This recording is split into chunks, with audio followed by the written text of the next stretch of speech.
A very good afternoon and welcome to Lunchtime News, coming to you live from the Newsfirst Center here in Colombo. I'm Florine Rajendran and here's a look at your headlines. Drought damages 10,000 hectares of farmland. Cultivation abandoned on a further 45,000 hectares. Some areas receive in excess of 100 millimeters of rainfall while drought parches 6 provinces. Met Department forecasts rain in drought-hit areas come October. Death toll from quake in Yunnan, China climbs over 380.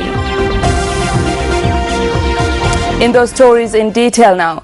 The Met Department forecasts that drought-hit parts of the country can only expect rain come October. The Agrarian Development Department notes that 45,000 hectares of arable farmland have been abandoned as a result of the drought. Commissioner General of the department, Sunil Veerasinghe, said about 10,000 hectares of cultivated land had been damaged by the drought.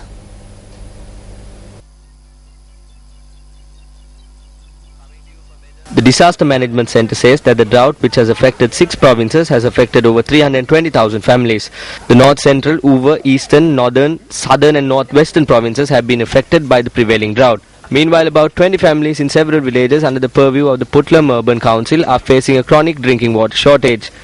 While the Puttlam Water Supply and Drainage Board has provided water for the area, the amount of water is not sufficient to fill up tanks. A senior official at the National Water Supply and Drainage Board said that the high elevation of the area has also encumbered the task of supplying water there. Meanwhile, Minister of Disaster Management Mahinda Amaravira says buses have been deployed to provide drinking water to areas affected by the drought. The minister noted that instructions have been issued for buses to be leased if need be in order to provide water for the affected populace.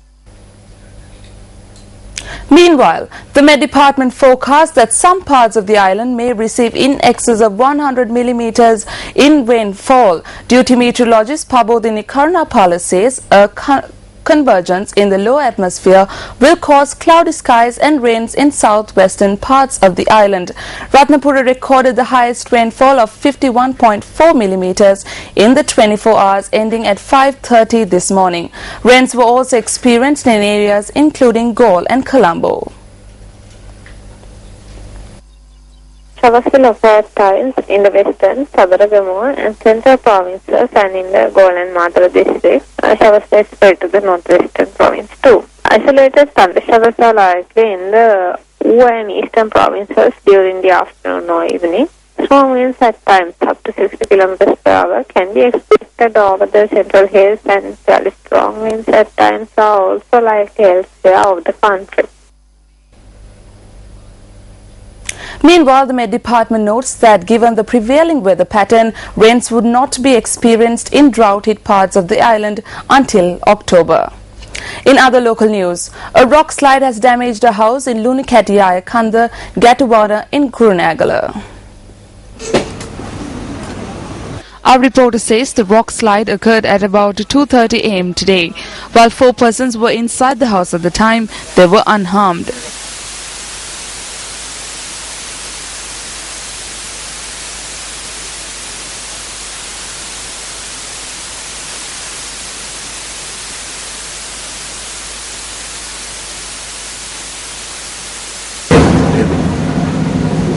We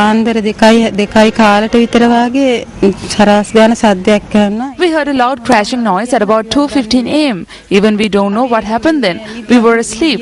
There was a lot of dust and we had no way of coming out until we came out and we saw it was a rock we didn't know.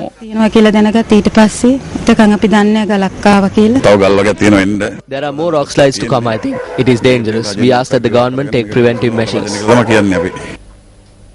The Supreme Court today said that it will not take up the case pertaining to the fundamental rights petition filed by Lakshmi Ramesh, who is the Chief Secretary of the Northern Provincial Council.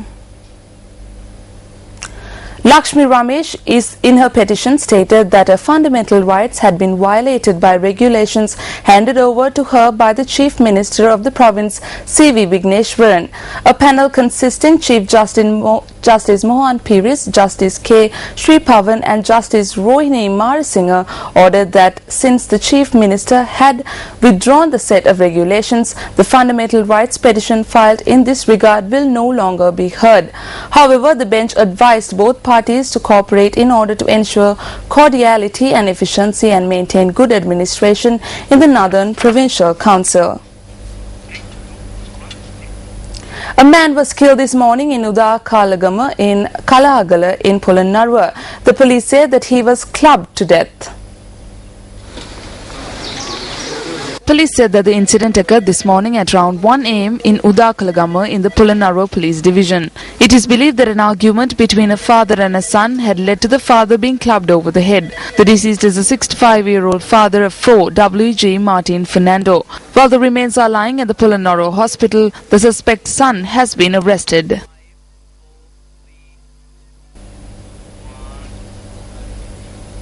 An information center will be launched at the Colombo National Hospital today. The public would be able to obtain information pertaining to the services provided by the hospital and other information via the hotline 1959. The center can be contacted from 8 a.m. to 4 p.m. on weekdays for information on clinics, consultant services and wards. The 24-hour service will be available for emergencies and accidents.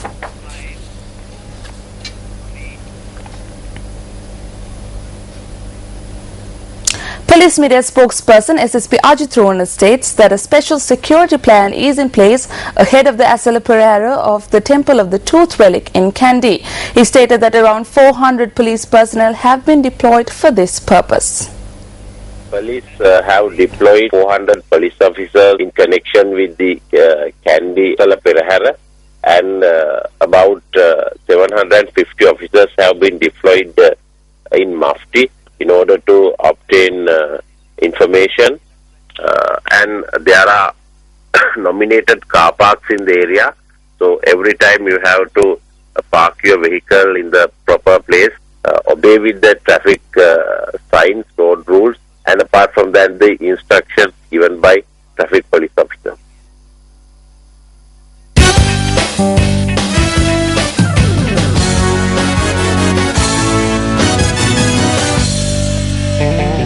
Indian media reports say that a Sri Lankan under-15 cricket team which arrived in Chennai to participate in a private tournament was sent back today owing to security concerns.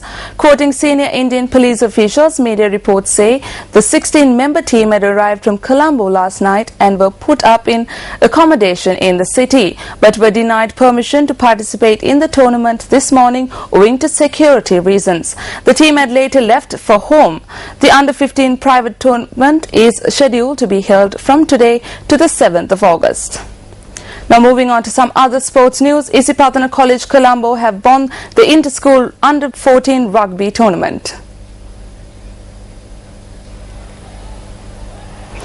The inter-school under-14 rugby tournament organised by the Sri Lanka Schools Rugby Football Union kicked off at the Royal College Sports Complex. Isipatana College defeated Science College Mount Lavinia 21-15 in the cup final. Trinity College emerged victorious over Wesley College Colombo 12-7 and went on to win the plate. St. Thomas College beat Vidyaratna College Kandy 25 and went on to win the bowl in the inter-school under-14 rugby tournament. Zaira College Colombo beat Nalanda College 14-5 to win the shield.